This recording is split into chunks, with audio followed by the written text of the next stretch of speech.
Hello. Ito yung bulaklak ng makahiya. Cute siya, kulay pink. Tingnan mo. Yan. Kaya tinawag siya na makahiya.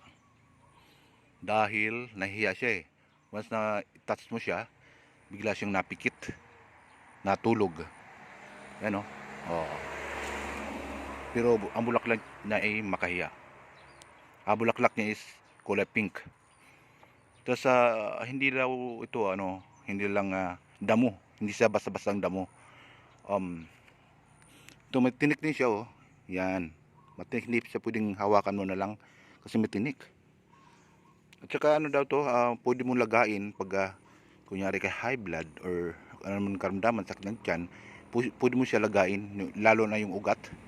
Tapos yung pinaglagaan mo, pag napakulo na, pwede mong inumin. Yung sabi nila ng mga matatanda,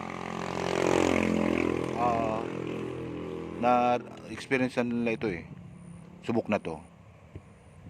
Na saka ano siya, tingnan mo, pag once na mag-touch ka, yan, na ano siya, nahiya siya. Pero yung bulaklak na naman, cute. Kulay pink. Yan o. Yan. Namumulaklak siya, ang dami. Yun lang guys. Thanks for watching. God bless us all. Salamat po.